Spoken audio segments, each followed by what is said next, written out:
मुरलीधराचं मंदिर उभं आहे अमरावतीत. मुरलीधराचं मंदिर आजही तिथे साक्ष देते आहे.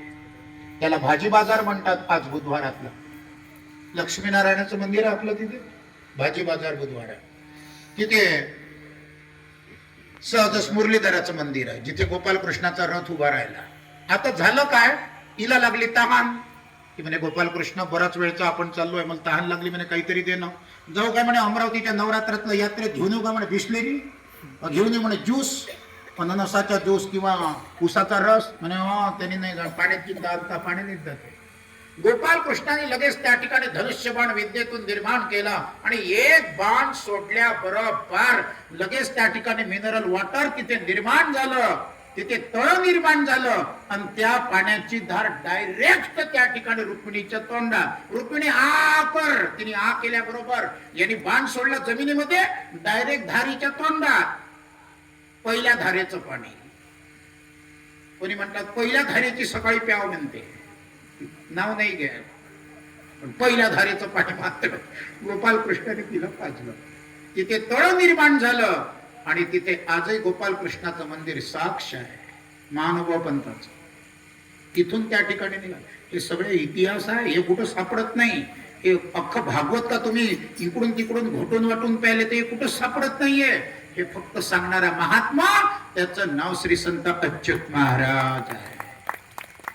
दोघही जण निघाले, आले त्या ठिकाणी. जाता जाता जाता तिकडून बलराम आल्याबरोबर तो विचारते, अरे गोपालकृष्णा काही मिस कॉल नाही देत, काही फेसबुकवर त्या ठिकाणी थोबाड नाही पाठवत, कुठं चालला काय चालला. थोबाड पुस्तिका, फेस म्हणजे थोबाड, बुक म्हणजे पुस्तिका.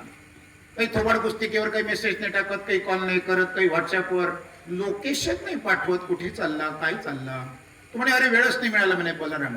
तो मागे कोण लटकवून ठेवलाय म्हणे दोरानी करकचून, हिचा भाऊ आहे. पण हे कोण आहे ते पहिले सांग. एकटा जातो म्हणे दुखता वापस येतो, ही कोण आहे सोबत. दादा अरे माझं ब्रीद आहे, परित्राण आहे, साधूनाम विनाश आहे दुष्कृताम, दुष्टतेचं नाश सौजन्याचं रक्षण. तो दुष्ट आहे आणि त्याचीच बहीण ही सौजन्य, ही माझी जन्मजन्मीची नवरी आहे, तुला तर माहिती आहे लक्ष्मी. अच्छा अच्छा, ही रुक्मिणी आहे का म्हणे. हो, त्याला सोडून दे म्हणे, पहिले तिच्या भावाला सोड.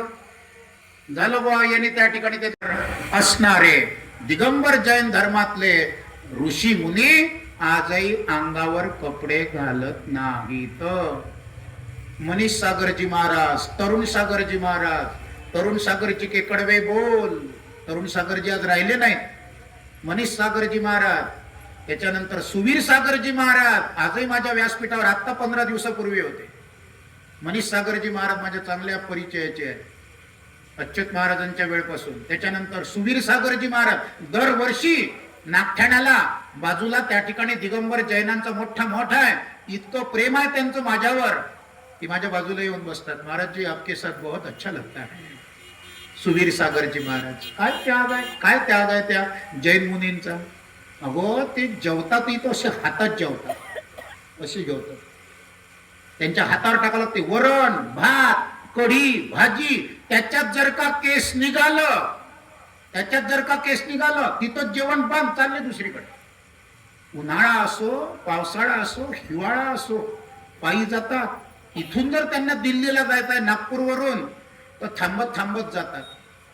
पायामध्ये चपलीचा पता नाही. उन्हाळ्याने रस्ते त्या ठिकाणी आता सिमेंटचे झालेले आहेत, केवढं गरम होते रस्ता, पण पाय जळतील का याचा विचारच नाही. अक्षरशः रक्त निघते त्यांच्या पायातून, पण त्यागात शांती अनंतर. केस जरी त्या ठिकाणी, केस वाढू देत नाही डोक्याचे, केस जर उपटायचे असले, कोण्या हेअर कटिंग सलून मध्ये कटकट त्या ठिकाणी कात्रीने चालवत, हाताने उपटतात. आणि ते उपटत असताना डोळ्यातून पाणी सुद्धा गळू नये, इतके कठीण नियम आहे बरं. त्याला म्हणतात जैन मुनी. तसाच बनते का तर मनीष सागरजी, तरुण सागरजी बैठकीतले आहेत माझ्या. सुवीर सागरजी महाराज फार प्रेम करतात, माझ्यापेक्षा मोठे आहेत, पण त्यांना प्रेम आहे माझ्याबद्दल. तर असं अशा तुमच्या नागपूरला तर आता आले होते ते 15 दिवसापूर्वी. मी विचारलं होतं फोनवर त्यांना, बोले महाराजजी मैं नागपूर में हो. बोले तुमच्या नागपूरमध्येच आले होते, इतवारामध्ये. योगाने मी माझ्या वडिलांना घेऊन आलो होतो इथं. माझे वडील येऊनच राहिले आता थोड्या वेळात, परंतु थोडं काही दिवसांपूर्वी विवेका हॉस्पिटलला माझ्या वडिलांना आणलं होतं. तिथं सुवीर सागर महाराजाचे भक्त भेटले. तो बोले महाराज जी हमारे तुम्हारे गुरु कौन?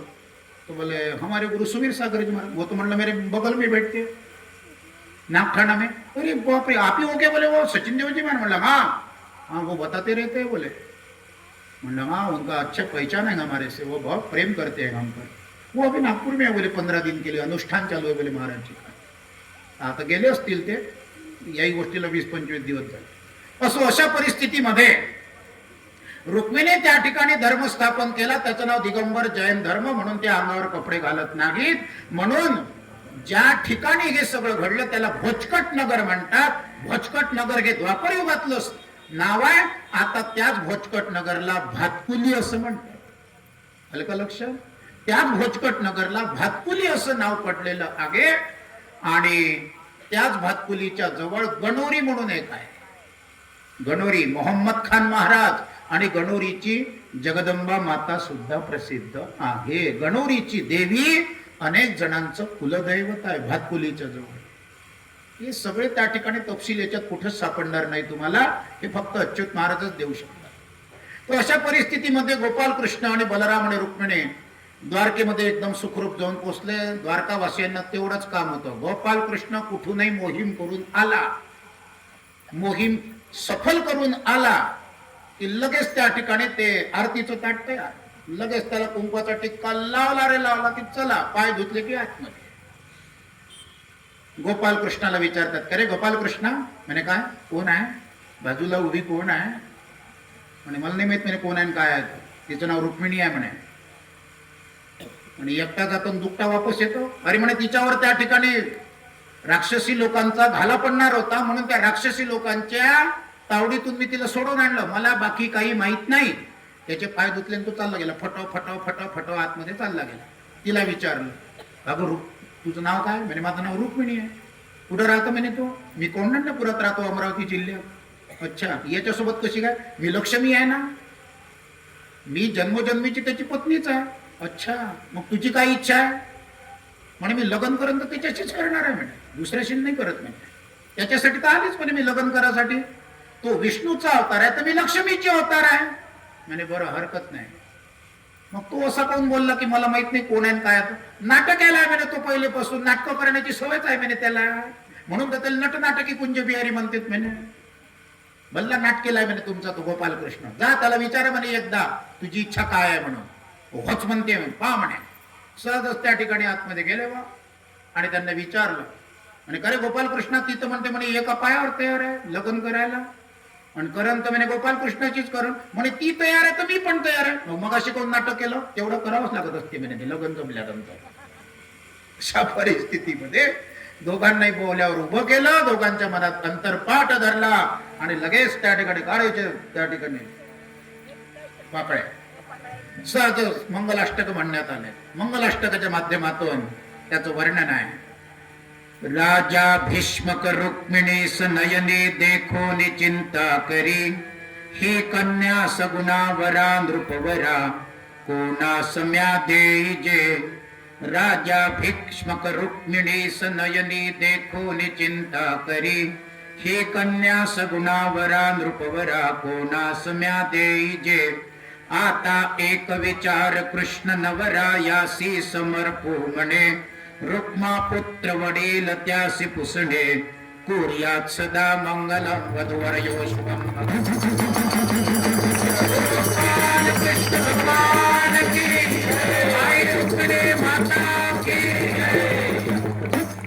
अशा परिस्थितीमध्ये गोपाल कृष्णाचं आणि रुक्मिणीचं सगळे देव देवता यक्षर किन्नर गंधर्व सगळे स्वर्ग मृत्यू पाताळातले देव देवता सगळे एकत्रित आल्यात आणि गोपाल कृष्णाचं लग्न लागलं. आजच्या सारखा नोंदणी विवाह नव्हता. नोंदणी विवाह म्हणजे काय?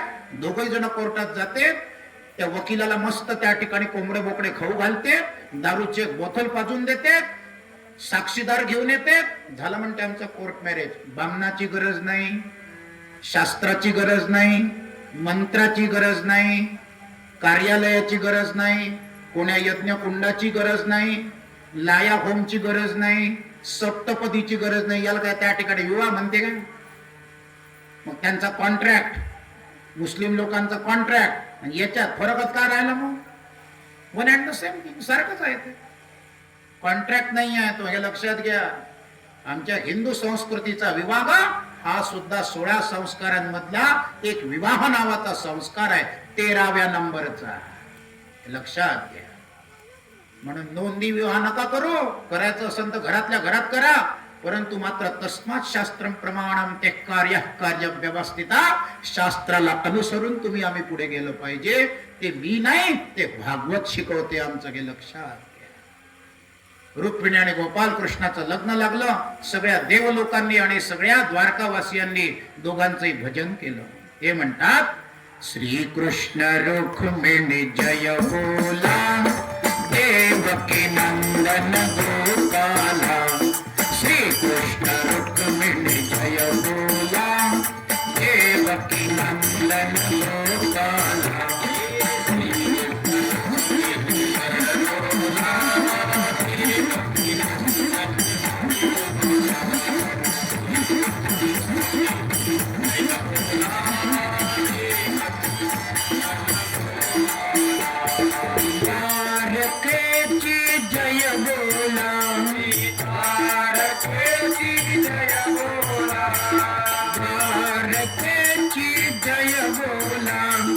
वसुदेव नंदन गोपाला.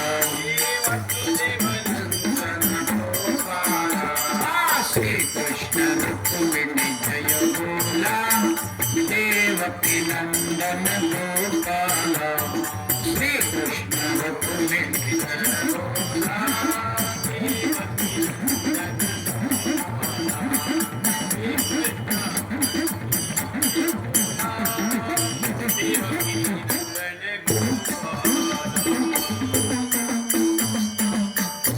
गोपाल कृष्ण रुक्मिणीचं लग्न झालं. पहिला उन्हाळा आला, जसं पहिली दिवाळी, पहिली संक्रांत, पहिला दसरा.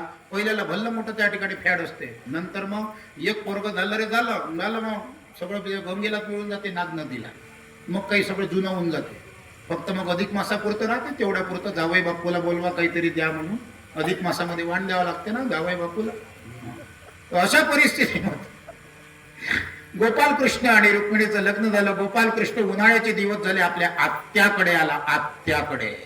त्याची आत्या कुठे राहत होती? इथं इतवारामध्ये, गांधीबाग मध्ये नाही ग.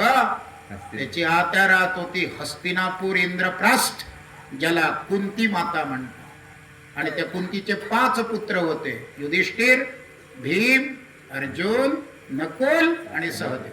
हे त्याचे आत्ते भाऊ होते सख्खे. अशा परिस्थितीमध्ये ज्या वेळेला तो आंब्याचा रस खासाठी आला तिथं, उन्हाळा नुकताच लागला होता आत्तासारखा, आंब्याचा रस खायसाठी आला. आंब्याच्या रसाचं जेवण वगैरे झालं. आता ते 5 पांडव जे होते ते याचे मित्रच होते. आणि मित्रच काय, त्याचे भाऊचही होते. त्वमेव माता च पिता त्वमेव बंधुश्च सखा त्वमेव. तोच माता, तोच पिता, तोच सखा, तोच भ्राता. त्वमेव सर्वम मम देवदेव. आमचं सर्वस्व काही जर आले तर ते गोपाल कृष्ण आहे, असे पांडव मानायचे. पण त्यातल्या त्यात सगळ्यांवर भगवंत सारखंच प्रेम करत होता. पण त्यातल्या त्यात त्याच्या अत्यंत जवळचा सखा, भ्राता, मित्र सगळंच काही त्याचं, तो म्हणजे अर्जुन होता. असं सांगतात की अर्जुन ज्या वेळेला त्या घडवंचीवर झोपायचा, झोपल्यानंतर त्याचे केस असे त्या ठिकाणी लटकायचे. आणि त्याचे केस लटकता लटकता त्याच्या केसातून त्या ठिकाणी आवाज यायचा, कृष्ण कृष्ण जय कृष्ण, कृष्ण जय कृष्ण, कृष्ण जय कृष्ण, कृष्ण कृष्ण जय कृष्ण, कृष्ण जय कृष्ण, कृष्ण जय कृष्ण. म्हणा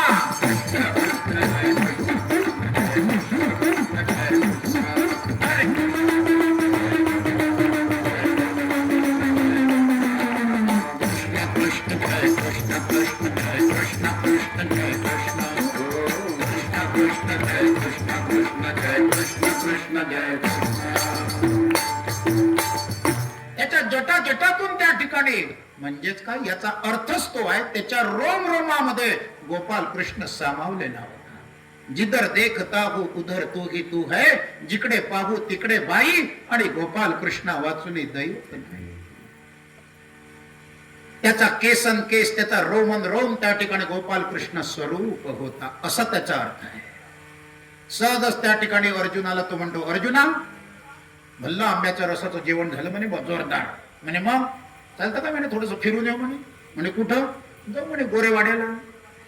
जा म्हणे तिकडून थोडंसं फिरून येऊ म्हणे, वाघोबाला वगैरे राजकुमारला त्या राणीला त्याला भेटून येऊ म्हणे लीला.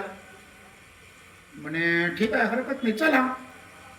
बरं म्हणे एक काम करू आपण तिकडे नंतर जाऊ म्हणे गोरेवाड्याला सफारी करायला. म्हणे मग सध्या म्हणे आपण यमुना तटाकावर जाऊ म्हणे फिरायला. म्हणे का बरं तिथं काय आहे? दिल्लीच्या उत्तर प्रदेशच्या यमुना तटाका. तू चलत खरी तिथे एक जण वाट पाहून राहिली म्हणे माझी. म्हणे कोण? आत्ताच तर तुझं लग्न झालं ना म्हणे थोड्या वेळापूर्वी. तो म्हणे ग पण ते जावं लागते म्हणे तिथं कारणवश. एक पत्नी एक वचनी त्याचं नाव प्रभू रामचंद्र, पण बहुपत्नी आणि बहुवचनी त्याचं नाव भगवान गोपाल कृष्ण. चल म्हणे तिकडे उत्तर प्रदेशच्या यमुना तटाकावर. गेले व यमुना तटाकावर फिरता फिरता त्या यमुनेचा अवतार असणारी एक कालिंदी नावाची मुलगी, ती मात्र एका पायावर तपस्वीभ्योधिको योगी ज्ञाने भिप्यमतोधिकागा. गोपाल कृष्ण म्हणे अर्जुना रथ थांबव इथंच आपलं काम आहे. म्हणे कसं काय? जा उतरण त्या मुलीला विचार म्हणे. तिथं काय विचारायचं? म्हणे तू कोण आहे तुझं नाव काय आहे?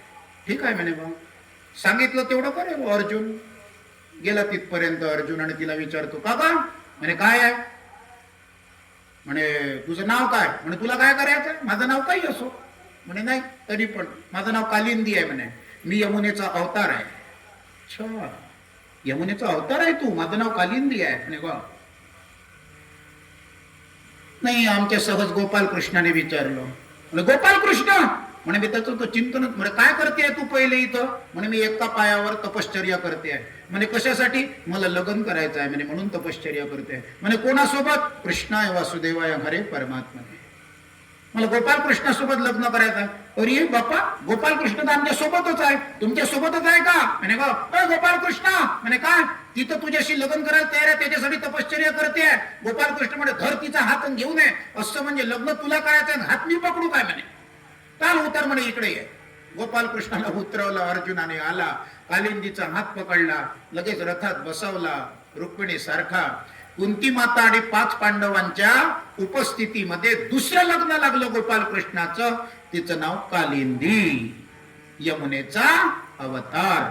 पहिली रुक्मिणी, दुसरी कालिंदी. तिसरा दिवस निघाला. गोपाल कृष्ण विचारतो अरे अर्जुना कायच्यावर 12 महिने आज करता का? म्हणे माणिक पैंजण मोती पैंजण. तर म्हणे नाही गोपाल कृष्ण तुला कसं काय आम्ही त्या ठिकाणी शिळ्या पोळींचे तुकडे खूप फोडणी घालणार आणि तुला खाऊ घालणार. म्हणे मग आज म्हणे फ्रूट सलाड करू म्हणे मस्त. म्हणे ठीक आहे हरकत नाही. फ्रूट सलाड केलं. जोरदार पोटभर खाल्लं गोपाल कृष्णाने. आज कुठं जाऊ म्हणे? काल म्हणे आपण यमुनेच्या काठावर गेलो होतो, आज शरयूच्या काठावर चालू म्हणे. आज अयोध्येला जाऊ म्हणे आपण. म्हणे कशासाठी? आज तिथं काम आहे म्हणे आपला. आज तिथे कामगिरी आहे म्हणे सगळं. दोघे जण रथात बसले गेले अयोध्येला. गेल्याबरोबर त्या ठिकाणी तिथे एक नग्नजीत नावाचा राजा होता आणि त्याची सत्या नावाची मुलगी होती. आणि तिचं त्या ठिकाणी तिथे क्विज कॉम्पिटिशन होती की हिला कोण जिंकते. त्याला स्वयंवर म्हणतात त्या काळामध्ये. आता क्विज कॉम्पिटिशन की सहजच तिला कोण जिंकते. आता तो स्वयंवर असा होता की काहीतरी पण असे त्या स्वयंवराला. कोणचा पण होता? जो कोणी उन्मत्त 7 वृषभांना म्हणजे बैलांना, उन्मत्त 7 बैलांना जो कोणी व्यसन टोचून दाखवेल त्याच्या गळ्यामध्ये ही हार घालल. गोपाल कृष्ण अर्जुनाला म्हणतो फीज काही असो फीज भरून टाक 100-150 रुपये, पण आपलं क्विज कॉम्पिटिशन मध्ये नाव देऊन टाक. म्हणे कसं काय? म्हणे आपल्यालाच त्या ठिकाणी बक्षीस मिळणार आहे जोशी दादांसारखं. भजनामध्ये त्यांना जर 21,000 रुपयाचं बक्षीस मिळू शकते, आपल्याला म्हणे सत्या काऊन नाही मिळू शकत? सत्या का नाही मिळणार? दे म्हणे आपलं नाव. दिलं बा नाव त्यांनी त्या कॉम्पिटिशन मध्ये. गोपाल कृष्ण असतो साक्षात भगवंतच होता. बाकीचे आता ते 7ही उन्मत्त बैल होते. बाकीचे राजकुमार गेले तर त्यांना शिंगावर घेऊनच फेकलं त्यांनी त्या बैलांनी. पण गोपाल कृष्ण गेला प्रत्येकाला फक्त त्यांच्या डोक्यावर हात ठेवून दिला. आता तो गोपाल कृष्णाचा हात होता, ऐरा गैरा नथू खैराचा हात नव्हता. जसा गोपाल कृष्णाचा हात फेरला त्या सातही बैलांच्या डोक्यावरून शांत झाले बिचारे. त्यांचा मदोन्मत्तपणा शांत झाला बैलांचा, कारण तो भगवंताचा हात होता. आणि लहानपणापासून त्यांनी गायी, त्याच्यामुळे त्याचं प्रेम अधिक होतं.